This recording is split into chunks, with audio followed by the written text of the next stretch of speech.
Nothing is more important to the success of a startup than the first 10 engineers you hire. That's why I started First 10.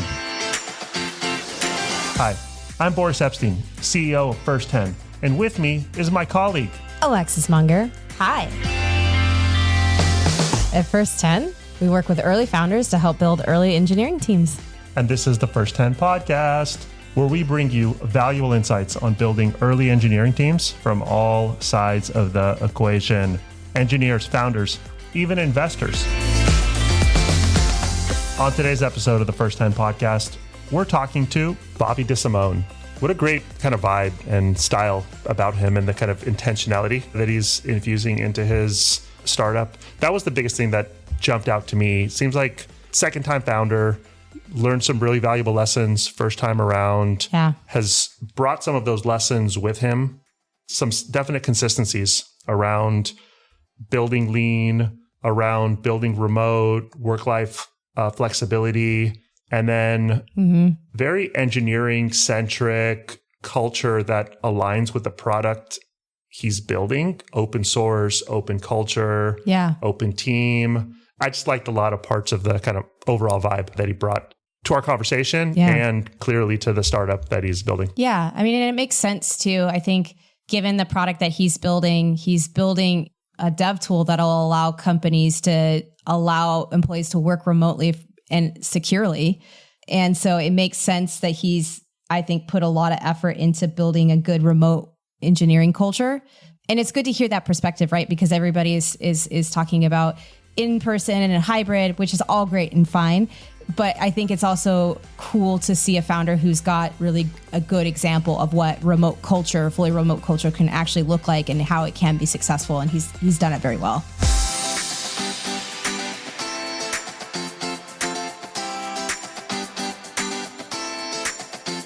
Bobby DeSimone, founder and CEO of Pomerium, an innovative open source internal access control and security platform.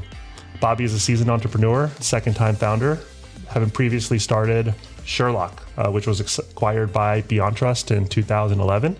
2018, Bobby left BeyondTrust to start Pomerium. And we've invited Bobby to share his expertise on building and nurturing great engineering cultures at startups with specific insights on remote work, open source development, recruiting, and maintaining work-life balance, along with, I'm sure, many other great insights. So Bobby DeSimone, welcome to the First 10 podcast. Yeah, thanks for having me, guys. I appreciate being here. So it'll be fun. Absolutely. So tell us about yourself. Who are you? What do you do? What is the most interesting thing about you? So we're getting right. Hardest questions there is. So we'll jump right into it. So yeah. What's a fun fact? Oh my gosh. Fun fact, maybe that I'm a dual citizen. Not a lot of people expect that. So I'm an Italian U.S. citizen. Which kind of opens up doors when traveling and causes me a lot of grief as I'm trying to get my daughter her Italian passport right now. And I think she'll be 18 years old before I actually have a copy of it. But maybe that's a fun fact. Okay. They move at a different pace out there. Yes. Only if you make them, basically. A little bit about me, just background is computer science background for sure, technical founder. I don't know, how far do you want to go back? Early childhood trauma or... Sure, but the elevator version of it. Yeah, sure. So I grew up in San Diego, California, which is a beautiful place to grow up. Was always super interested in technology, computers, stuff like that. Weirdly more interested in taking things apart than putting them together. So it kind of naturally put me into the security world. I always wanted to understand, in reverse how things worked. And I think that made it just picked my interest in terms of, what I, like to do with my time. So based off that, I got into some trouble in high school, which I'm sure we could talk about, and then went to college at a school called Trinity College, where the best thing I did was meet my wife, but also majored in computer science and history. From there, immediately started the first company you mentioned, which the good thing is I didn't know any better, thought that was a good idea, and it worked out pretty well. And then now I'm on my second company, which this time I do know better and I'm doing it anyway. So no excuses there. But so far it's been a really fun ride, and I wouldn't have done it any other way. So happy to dive in, or where you'd want to go from here. I was curious, why dive straight into startups after college? Was that your first choice? Yeah, that's a good question. It's not to age myself, but it's been a while since I was in my headspace then.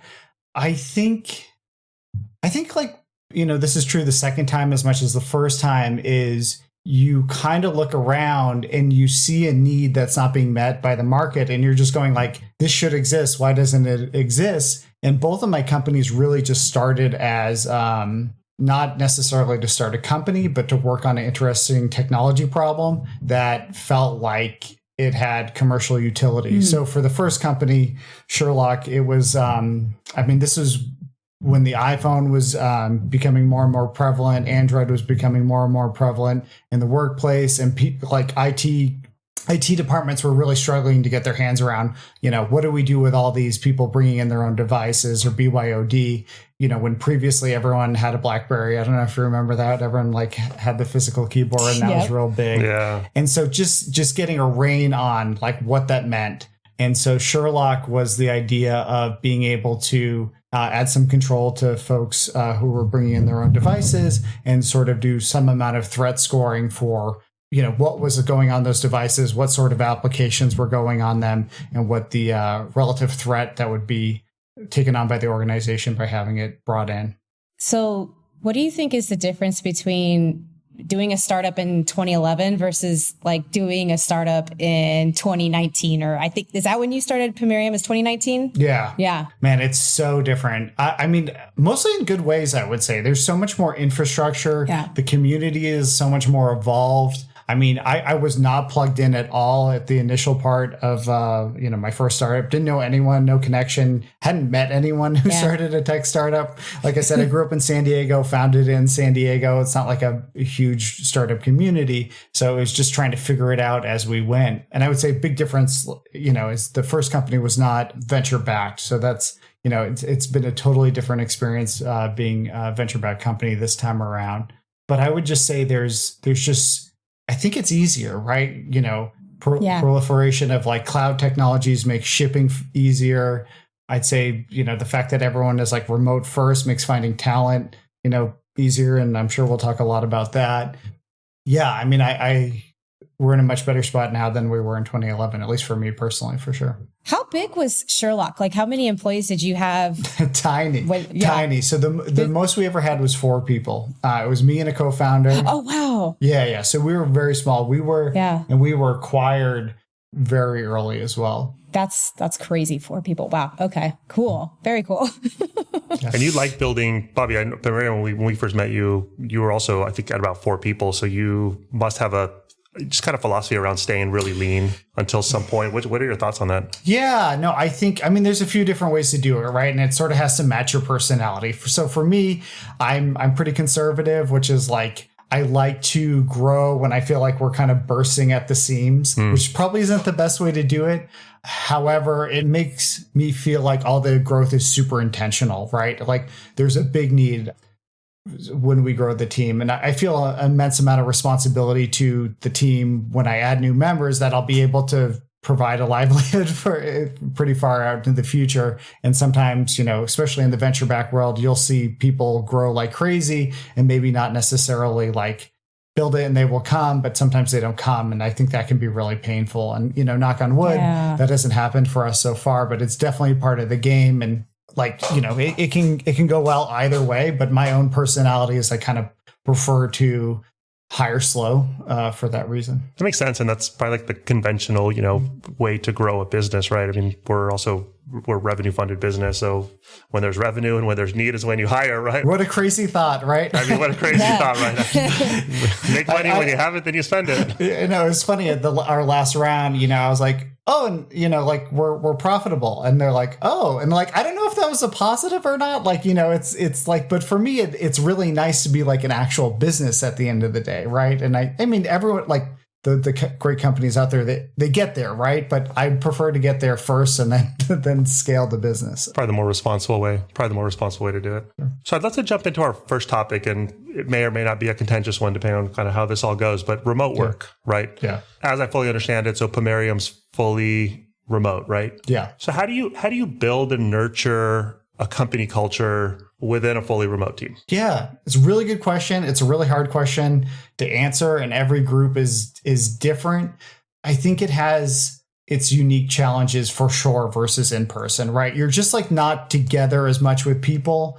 And for example, like it's really great for like focus time, especially in the early days when it's like a small set of like very focused engineers, right? It's great. Like you're not being distracted by a lot of stuff, especially if the team is more senior, right? I think the challenges come is like when you're like we are and working with you guys trying to grow that team, right? Then you're trying to maintain a certain culture, you know, how we do things, how we operate, what's happening when people aren't talking, and kind of how do you enshrine those values without being together, right? And those little, you know, in-person touches. And the best thing that I would say is just like over communicating on, you know, Slack or an email. We use Notion as a centralized place of communication on our team. But I would say that's the main thing. It's just like, not just say it once, say two, maybe three times. And I think that helps. But also getting people together, even if we're remote, doesn't mean we can't be in person. So trying to make time for that, I think, is really important because it kind of cements those bonds that then when you go away, you can lean on and be like, oh, this is how so-and-so likes to communicate. That makes sense. I'm curious, like when you, because I've been to some corporate offsites in my time, and I'm curious, like when you schedule these for your company, are you kind of using those offsites to do more team building, or are you doing like, you know, let's get together and talk about the product roadmap and build from here, and then there's team building, or is the offsite, the focus of it just a team build? Good question. I think it's 50-50 for us, like, especially as we grow. Like, I think like, and to be honest, you can only sit plugged into a meeting so long anyway. So that 50-50 is kind of natural, right? So there's definitely some product planning stuff, strategic level stuff, that coming together and really hashing it out. There's nothing better than doing that in person. So what we've been doing, and it's been reasonably successful, is like the mornings, you know, we'll have like super focus meetings where we're trying to get to a decision point on every single thing we're talking about. And then in the afternoons, we do some activity. Last time it was out here in Bend, Oregon. So there's a ton of stuff to do outdoors, and just, you know, just trying to have some fun, get to know each other outside, you know, the confines of like work decisions and stuff like that, which I think has been really great for us. So pretty 50-50 for us.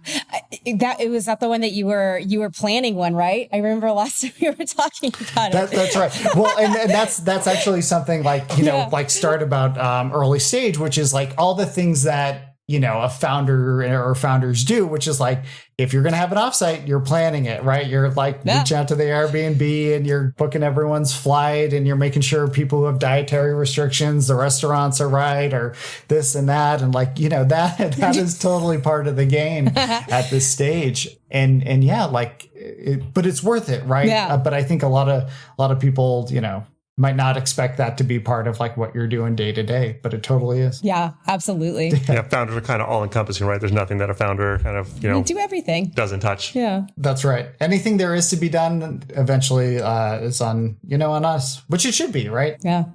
Now you started Pomerium before the pandemic. A lot of people associate remote work with a, you know, pandemic or post-pandemic kind of trend, but you started it before the world was required to do it, right? That's totally right. I know a big benefit, at least, you know, during the pandemic and even post around remote, was the work-life balance and the flexibility. And you mentioned access to talent. Yeah. Curious about the work-life balance component to it, like the benefits of that. And also, I'm also curious, like, how does that contrast with like the startup grind, or how does that kind of work within the confines of a startup grind? Well, everyone's different. So for me personally, like I'd worked remote before too, prior to Pomerium. So I had experience working remote like 4 or 5 years at Beyond Trust prior to starting the company. So like I knew what that was like outside the pandemic versus like I feel like most of my other colleagues got like a crash course on what that meant, and adjusting to that is big. So luckily I kind of knew what to expect there. I think the things that we all sort of struggle with for sure is like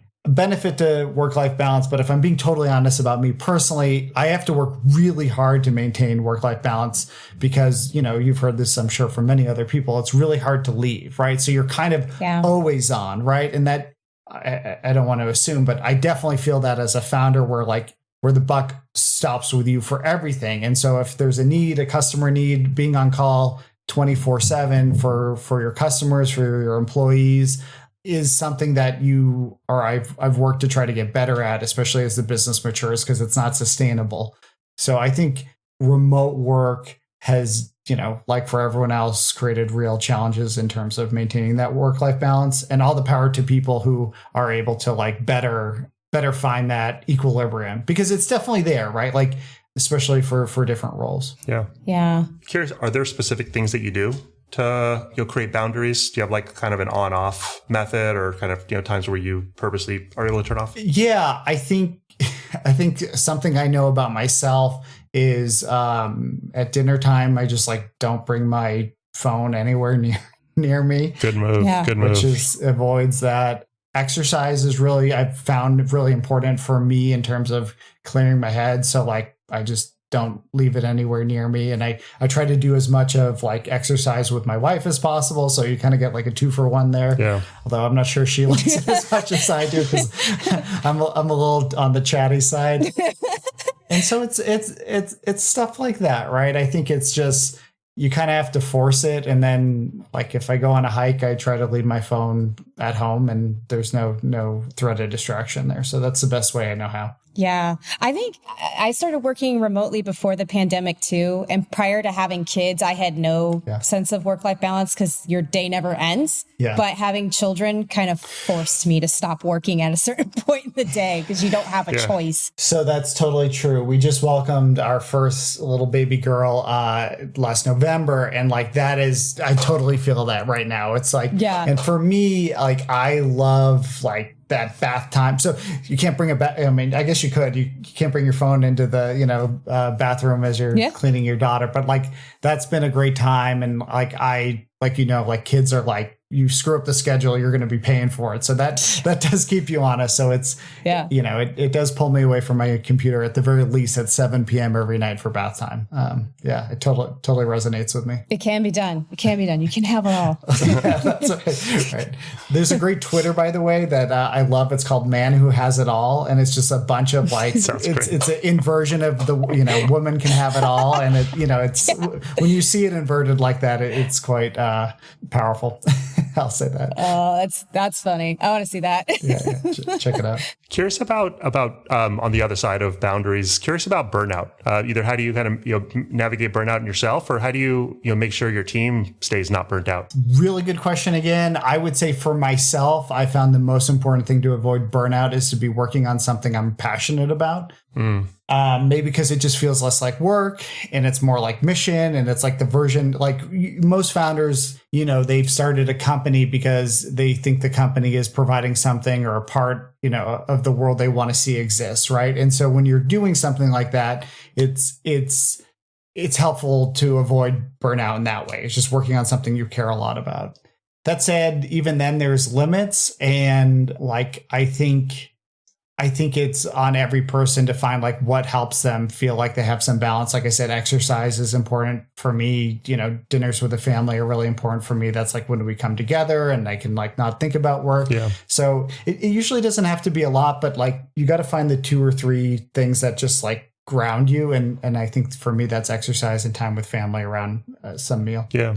For team, it's challenging too, though. It's different. And I think it's a permutation of that, which is you got to ask your employees when they start, what are the things that are most important to ground you? And it might be different for every person what that is, whether it's making sure that they're always able to pick their kid up from school no matter what, right? Or, be able to go to, I don't know, a dance recital or something like that. And just make sure that they're able to maintain those things that ground them too, because everyone you're bringing on early is usually very mission driven as well. And so you want to make sure that you're providing that flexibility for them as well, because chances are you're bringing a bunch of people who will overwork if you let them. And I think that's a challenge too, which is, the first few years, folks not taking as much, vacation time as like you knew they needed. Yeah. And I think there's a lot of debate about like open PTO policy. And we definitely hit that as well. You sound pretty intentional and you sound kind of pretty proactive. So my guess is, it's kind of setting the tone for your company and culture. If you're talking about this type of stuff with your team, then they're probably taking the signal that it's like, it's okay to also talk about and be open about and prioritize, things like this that are important to me respectively. I hope so. I mean, that's certainly the intent, because I think, like I was saying earlier, like everyone who is part of your team, you hope is with you forever. And these are long-term partnerships as much as they can be. And they're only going to be long-term if people are feeling like they're able to achieve what they want personally and professionally at the same time.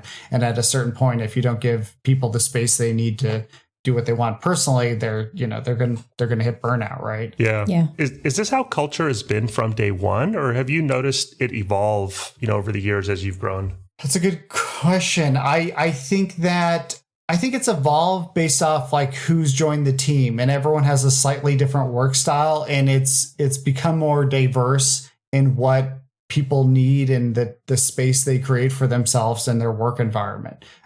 So, when there's 3 or 4 people, it's going to be heavily biased one way. And then as you grow the team, you kind of see a little bit of everything. And I think that diversity is good for people who might feel like, hey, I could do a little bit more of this, and this would make me a little happier. Or like, if you need to take a run after a meeting, like no one, it's totally fine. Go do it. Right. Like, I think that's the biggest change. It's just the diversity of how people are trying to maintain that balance. Yeah. Yeah, that makes sense. But so I think with Pomerium, just given like the space that you're in, I thought one of the really fun parts about working with you on some of these roles is just the smart people that it attracts and that you're able to kind of draw in. Like, I'd love to kind of hear what your typical process is for recruiting an early engineer, maybe outside of us before. I don't know, like if you were doing some things differently before we met or after. I'd love to hear like, what specific signals do you look for in a resume? I think it's changed for sure. Yeah. It's a really hard thing, right, to find people to join your team, because on both sides, right, it's like you're trying to find a good match for your company, and not only like the skill set, but also like I don't want to say the personality type, but also like whether they're going to do well in the environment and then push that environment further and help you grow too. Yeah. And you're trying to do that over the course of like as minimal amount of interview steps as possible, because you want to be very mindful of people's time. And candidly, one of our advantages versus big companies is being able to move fast when we like have that conviction. So it's like, let's make as high a conviction process as we can in as few steps as possible. Yeah. And that's a tough challenge. And I know you and we work through a lot of that. And so, I think, generally that's the problem space. I don't know if you want to talk about specifically like how we try to do that depending on the role, if that would be useful. Yeah. I mean, so like, I think just taking a step back, like hiring for a back-end generalist, like I loved going through the calibration process with you and your team, because I thought it was so like listening to the Loom when you guys were talking about everybody's profiles is great. But I'd love to kind of hear, like, as you're kind of looking through, like, let's say you get a profile of somebody who's interested in working with you, like what are some of the signals that you're looking for in that resume to know whether or not you're interested in, maybe even taking a call with them? Yeah, I think for Pomerium, it's maybe a unique challenge in that we are a kind of nerd out here for a second, but we are a reverse proxy, which means we're core infrastructure. We interact with both high and low level languages like Go and C++. We're used by people both like pretty high up the stack and very low in the stack. And if there's problems or things that need to be debugged, you need to be able to move effortlessly up and down versus maybe just like a strictly server-side, web-based, or SaaS application. Pomerium requires that you kind of have a really good understanding all the way up and down and be able to live in that water. So I think, it's always hard looking at someone's resume, but you're trying to assess like, hey, do they have that low-level experience? Do they have that high-level experience? And like, where could they help the team, right? Because I think what we're trying to find is not someone who's like well-rounded in this impossibly large space to be good at, but someone who's like pretty good in our like throughout the whole stack, but like really excellent, say on cryptography or understanding how web servers work. And that's when we find the most utility, because then you can be like the SME on our team for that specific thing. And so that's what we spend a lot of time like working on. I know, Alexis, which is, hey, can we find someone who's like a rock star or someone who's like a lot of experience on, say, Envoy or cryptography? Yeah. And those would really jump out to us. Yeah. I love that mentality of like, hey, let's find somebody that has like the ability to be, you know, a subject matter expert in one particular area where maybe that is missing from our team, rather than like, let's hire the same profile over and over again, like just generalists. I think that's a really good way to look at it. Yeah, kind of building off that. So for those that might not know, so Pomerium's an open source product, right? And so how does being an open source product contribute to your culture? Like what is the culture of an open source technology company? I think there's a few ways. I think one, it attracts a certain type of person, which is people who want to work in the open, want to work on something that is going to be where their work is going to be, their signature will be on it, right? Like that's a really kind of fun thing that doesn't exist in a lot of other opportunities. I think there's a cohort of people that really only want to work on open source software because there's a certain ethos behind open source that people want to have the opportunity to contribute to it in a professional capacity. It's also a nice way to source candidates. If, you know, you have someone who's been contributing to your community for a long time, it's like a free trial run to understand how they might interact with your community. And maybe that's the last thing, which is it pushes you as a company to kind of be default open, right? There's no hiding in open source, right? Like, and that's true, like how we develop, what we've developed, and how we sell the product. And it's really nice. Like there's no selling roadmap or selling a feature that doesn't exist, because it's right there. Like you can go see it on GitHub. And I like that. That's really cool. And sounds like that was done intentionally. And does that transcend to other parts of the company and company culture? That, I mean, like your PTO policy is not open, unless it's published on your website. But do you naturally kind of think in a more open, transparent way because of the open source, you know, community that you're a part of and building towards? I'd hope so. Like I do think that's there, right? I think there's, when you're kind of showing the nitty gritty of how your product works, it kind of orients you towards open sourcing the rest of as much of the company as you can. This most directly comes in terms of the form of documentation. So we try to have very little internal documentation because chances are someone externally could use it and things like that. We have not open sourced our PTO policy, but I see no reason why not. It's pretty simple. Sure. But yeah, some companies like really orient hard that way, and like more power to them. Well, there are companies like, I mean, GitLab, I think it was GitLab that published like their whole kind of corporate playbook, right? They made that open source. That became like a tenet of their culture. And then contrasting that, I mean, we have companies that are in stealth mode that are building quite advanced product, but are super secretive, super non-transparent, non-open about everything. And so I can definitely see the kind of cultural differences between that. Yeah, I think it depends a lot on what you're building and for who, right? So like Apple is very secretive, right? And you work with companies that are very secretive and in stealth. I think it's also a nature of like what we're building is core infrastructure for companies, right? Yeah. And so if you think about how people make the decision to use Pomerium, it's, especially as a small company or a brand new project or product, it's like it builds that trust in the product and in the company in a way that if we were like totally dark, I don't know that it would be there. It kind of bootstraps trust a little bit. And so I think that was important for us. There's like nothing to hide. I love that. And I bet you engineers and talent considering opportunities would appreciate that as well. I hope so. Most candidates are not like, I really want to work for a closed culture. I mean, most companies want and appreciate the openness. Yeah, I had a good friend of mine who worked, that's why I thought of Apple, worked for Apple for 1.5 years. And he was like, I did some great work and you'll never hear about it. Yeah. Like, it's just like, it's never going to be out there. I was like, okay. And like, we're very close. So I think that's a bummer, right? Like, yeah, that's crazy. I worked with somebody also that was at Apple, and I'm pretty sure that like their policy is the minute you put your 2 weeks in, regardless of whether or not it was like a happy, momentous occasion to be leaving, they walk you out like that day. Like everything's turned off. Like it's very, very lock and key on everything there. Yeah. It's tense. And you can see why. Like they're fiercely competitive market. They depend a lot on their buzz and their announcements and their keynotes, like driving. So like I get it for our business, like we're like, like I said, core security infrastructure, we have a different set of trade-offs. Building that trust, building that openness is more important to us than maybe having a rock star keynote where, like, let's be honest, I'm not going to be that engaging anyway. So like, let's optimize for the thing we're gonna have a chance at doing well at. So yeah. What do you think has been your biggest challenge in building the culture at Pomerium so far? Oh man, thinking.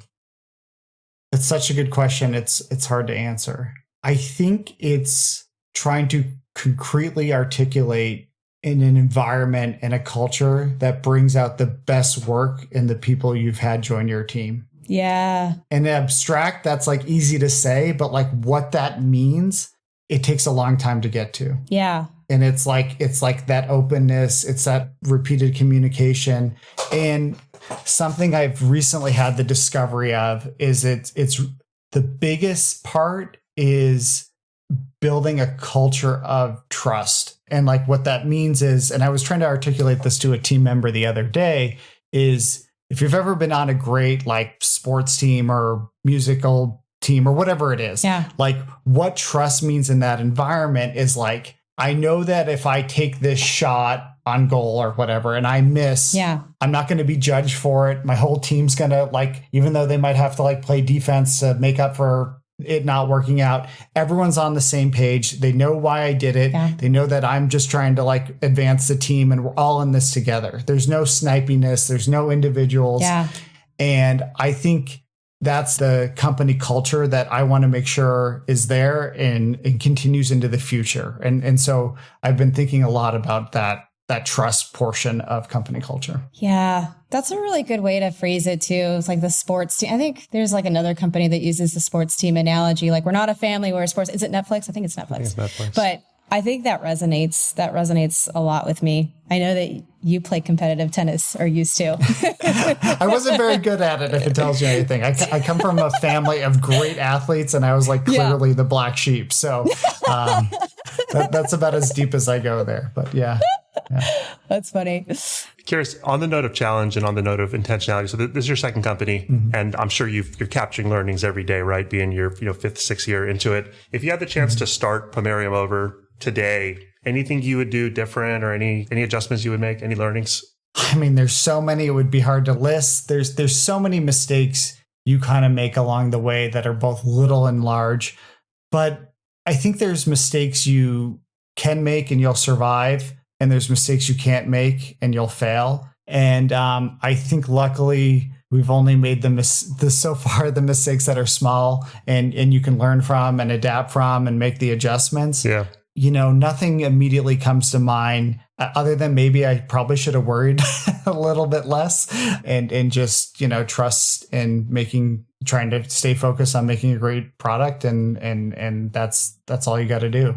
I think when I spent my time that way, it worked out. And if I got distracted, that's where those mistakes creeped in. Yeah. Yeah. I can appreciate that. I think it's a good segue. I'd love to know, like, if you have any advice for founders that are building early engineering teams right now, like, what would you tell them? Similar to like what we were talking about before, which is like, look for people that are passionate, they're going to come to work, especially early where there's like so many things that we don't know yet. Like, we don't know if it'll be a commercial success or useful or whatever. But if they have that same worldview that got you passionate about what you're working on, great. That's going to drive you guys for so long. So look for that if you can find it. And then 2, don't obsess about like necessarily technologies or anything like that. Look for people who are going to be able to like contribute day one to the core of what you're doing. So like have some overlap in what you're building and how you're building it. But then that thing we talked about earlier, which is like, then look for people that can level you up somewhere on some axis of what you work on. And they're going to raise the tide on the whole team by having that expertise. So that's a dream list, but I think especially early, it's helpful to have those things. Yeah. What about engineers that have maybe not done early stage, but are like looking to get into it? Do you have any advice for anybody who's maybe potentially thinking about joining an early stage startup? Yeah, I think the main thing is like, it will feel chaotic. Yeah. So, you're going to find out very quickly, like whether you love that chaos or whether it like unmoors you in a way that like might not be what you want. Yeah. And I don't know how to figure, like, so I've always been in this, like, so it's like the water in which I swim, and I love being able to work on a bunch of stuff and talk to customers and wear a bunch of different hats. Yeah. But it's not for everyone, right? And so I think the best thing I would do is like, hey, do you like that? Yeah. Being able to jump into a bunch of different stuff? Or are you someone who like really is just like task oriented and prefers the process of a bigger company? So that's more just like knowing yourself. I don't know if that was really what you were asking, but I think it's an important part for selecting into like sort of this, this dynamic. Yeah. Okay. Yeah. That's a good take. I mean, on the flip side of that, as founders, or like when I'm looking for people, I'm saying, are they going to enjoy this chaos? And are they going to be a fit for this? And like, not to oversay the chaos bit, right? Like listen, if you talk to anyone on my team, like no one's burned the midnight oil. I don't want that. Like, that's not that like stereotypical Silicon Valley craziness. It's more just like requirements change a lot quicker at a startup than they will at a big company, where like you kind of know the next 5 years at like a big enough company versus for us, it's like, it's longer now, but in the early days, it's like week to week, month to month, could change. Yeah, no, that's very true. I guess lastly, is there a question you wish that we would have asked you? No, I think these were all great questions. I think like, I love what you guys are doing, and sort of like, there's so much to being, a startup, right? An early stage startup, which you guys are focused on. I think, there's phases of company building. And I think something that, isn't discussed enough is just like how critical like early talent and early team building is to a success of a company. Like they're all your ride or dies, right? Like, so just as you've named the company, your first 10 hires are just going to shape so much of what the company is and becomes. And so everyone kind of like knows that and says that, but like, there's not nearly enough resources on like, okay, but like, how do I build that? Right. And the immediate response is like, tap your network, right? Okay. Like that can help.